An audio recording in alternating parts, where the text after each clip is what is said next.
let's end the show here talking about Mr. Jones, who seems to be able to keep taking money from these teams, man. Like he's just, I mean, he's getting paid. You know what's interesting is that we've talked about this offline about the coincidence here of him being paid, in 2023 and then paid again in 2026.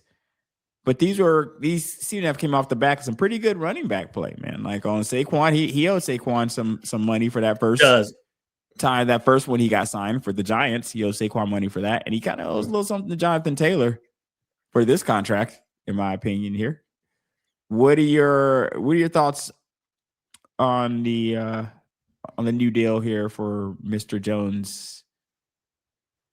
When I first saw it, I kind of rolled my eyes. I was like, "Oh my god, are you Indy? Are you just that dumb? You fell for another guy that's getting paid again, like he did it to you again. He did it to you again." But then, if you really dig down, and I think we talked about this offline, the contract's it's not like the Giants contract where you're just like, "Oh well, I guess we got to see what happens for the next year, and hopefully it happens, or we're gonna just go right in this third year." No. It's basically a 1-year deal. If he doesn't kind of show it, you can move off of him in the next year. They say with an $8.8 million dead cap charge in 2027, right? Compared to what that is looking like for the other teams, that's a bargain, right? That's like 11 Tua deals. You know what I mean? That's right. That's 11 more years of Tua at that rate.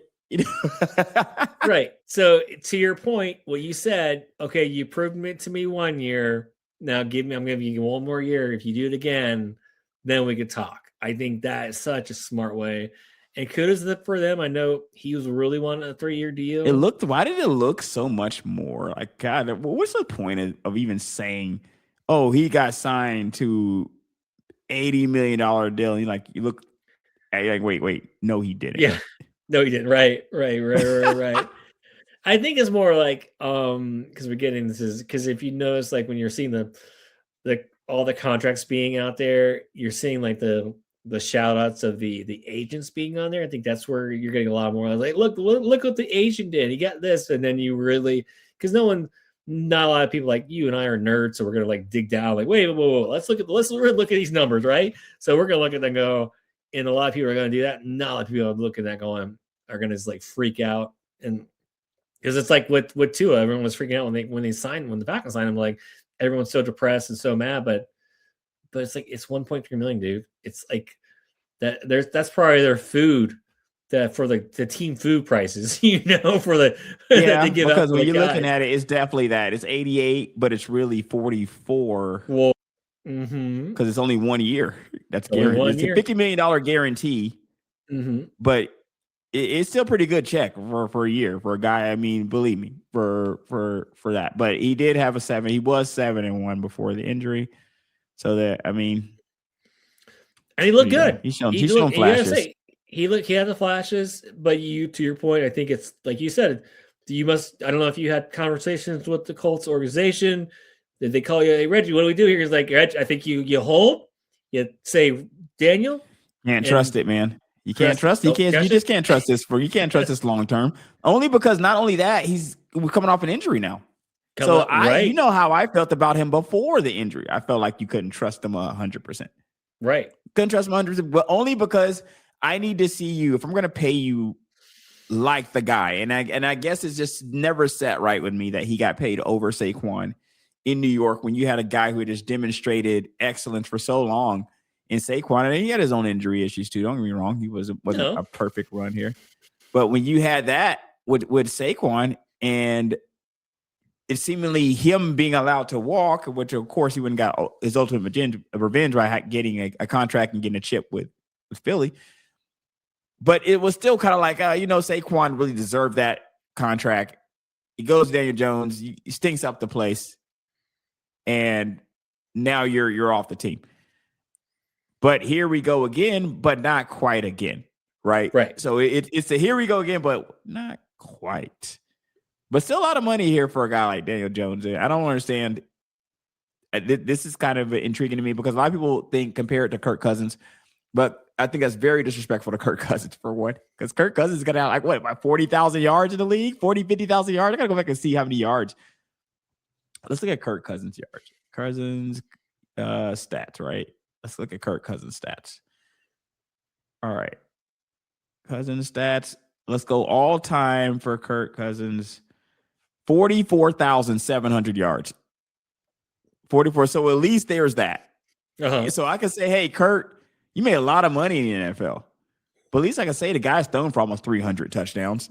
You know what I mean? Like that's something. Like, I mean, 300 touchdowns, 40, almost 45,000 yards, at least to get you some money in the NFL versus some of these other guys who are being paid on flyers, making money for like 1 year here or there. Look at Malik Willis. We just talked about Malik Willis. The guy got paid for one good game. One good game. Tens of millions of dollars. So, you know, as much as Kirk gets knocked, there is about 45,000 yards and 300 touchdowns there. At least he can bring to the table, where a lot of people aren't bringing a fraction of that. But not necessarily the case here with Alec Pierce. I like Pierce because Pierce got paid too. And somebody, it's funny because there was a tweet that was out that was stating that Daniel Jones and Alec Pierce are going to make about $75 million between the two of them. Right. And if you had a guy, let's say you had a duo, and you're like, man, we got a dynamic duo, and this dynamic duo is going to make about $80 million a year. A lot of people would not have Daniel Jones and Alec Pierce on their bingo card as being that dynamic duo that necessitates that kind of money. I like Pierce, but I like Pierce because I have him on my fantasy team, and he always just delivered for me. Right. He's always going to give me a couple of catches. He's going to give me a couple of catches, and it's going to be like for like 60 yards, man. Like he's going to catch the ball way down the. He's a long ball guy. So I'm going to cape for his money because of that alone. But what do you think about the Alec Pierce contract? That was a 4-year, 116. Yeah, $80 million in total guarantees. He could have got money from some other places. He stayed when he wanted to be with Indy. They're going to make him the focal point. I mean, again, I don't have a problem with it. Like you said, he's probably one of the best deep, wide receivers out there, right? Deep ball wide receivers.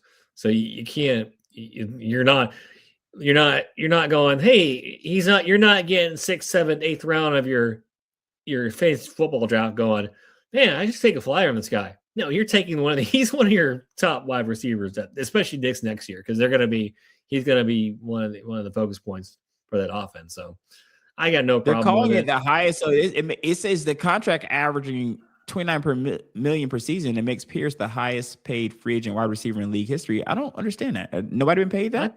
I kind of thought there was higher. It says according to reports, the deal includes $84 million in guarantees with $60 million fully guaranteed at signing. The contract averages roughly $29 million per season and makes Pierce the highest paid free agent wide receiver in league history. Maybe they're talking free agent. Maybe because he's not making more than Chase Young. And it says over his first 64 NFL games, he has totaled 157 receptions. 157 receptions for over 64 games is crazy to now make him the highest paid anything in history. Yeah, he's not the highest paid wide receiver. He's not at 29. They have him listed as, because it's not the only place. Let me go back here too, just so I can give you what it says here. Okay. It says Pierce, because that was one place. Here's another place. Pierce to 4-year in March 2026. Indianapolis Colts signed wide receiver Alec Pierce to a 4-year, $116 million contract. The deal includes $80 million in total guarantees. It makes him one of the highest there. And it says, for context, following the 2025 breakout season where he totaled 1,003 receiving yards and 6 touchdowns, Pierce became the highest paid free agent wide receiver in league history at the time of signing. That's another place. That's kind of weird, right? Yeah, and they signed Pittman too, by the way. Yeah, because Chase is at 40, Jefferson's at 35, CeeDee Lamb is at 34. Maybe it's just receiver. Maybe it's just for. Wait. What was this? What was CeeDee Lamb? CeeDee Lamb was paid definitely more than that. But maybe it's because he was a free agent. Is that? Maybe that's what it is. Maybe we're missing out on free agent and these other guys that are just being kind of re-signed because CD was never going to touch the market. Like that was right. That's probably what we were talking about. Free agent. He hit the free agent market because Chase never did. Justin never did. C never did. Metcalf didn't. So and Wilson never did either. So that's probably that's probably the words we're getting hung up on here. They say it's worth up to $100 million overall, I guess, with incentives. Yeah. I mean, that's crazy. It's just crazy it's crazy only because is he worth that? I mean, I don't know. I mean, maybe right now. So that will the contract I think puts him at like 9th in the league on that 29 million. It does. It puts him at 9. You're right. You're right there. He's at 9th in the league. Is he the 9th best receiver in the league from your standpoint? I mean, if I'm looking at it, I mean, because here's the thing: the one person below him is DJ Moore, and the guy above him is T. Higgins, who's had injury issues. Brandon Ayuk, injury issues. Interesting. You're cooking over there, you're making it interesting.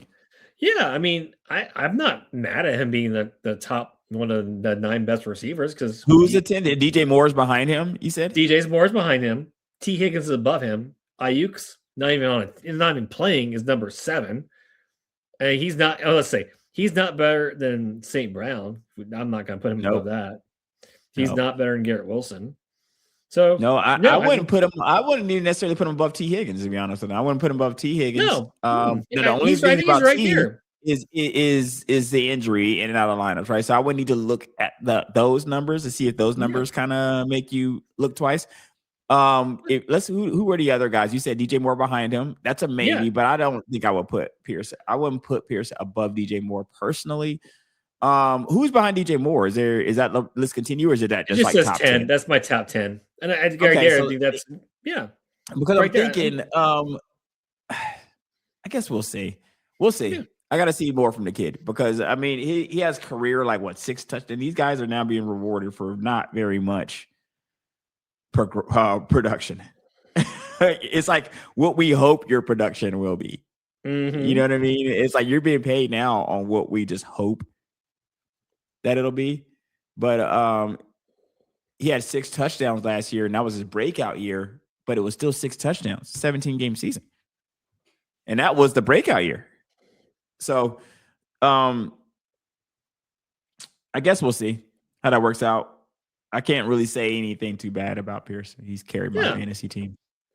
He's carried a few of my teams there. Absolutely. He's like I said, he's I think he's right there. He's properly ranked right there in that. I don't, like I said, he's number 9. And again, if you want to put him 10 over, if you want to put DJ Moore over him, I'm not going to argue with that. I kind of agree with that. I mean, DJ's definitely been more consistent. If I had to pick one, if you told me that like one of these guys is coming to my team, it's going to be DJ Moore or Alec Pierce. DJ Moore. Which one would I be more excited? I'm definitely more excited about DJ Moore for sure. Yeah, because you've seen the more of the stats. The stats match the eyeball test. Correct. You've seen the eyeball test with Pierce. We just haven't seen the stats. Yeah. So that's kind of where exact opposite situation is what you're saying. Right. Mm-hmm. Just the stats. Check us out. Stitcher, iHeartRadio, Google Podcasts, Apple Podcasts, Spotify, wherever you find your podcast. See you next time, ladies and gents.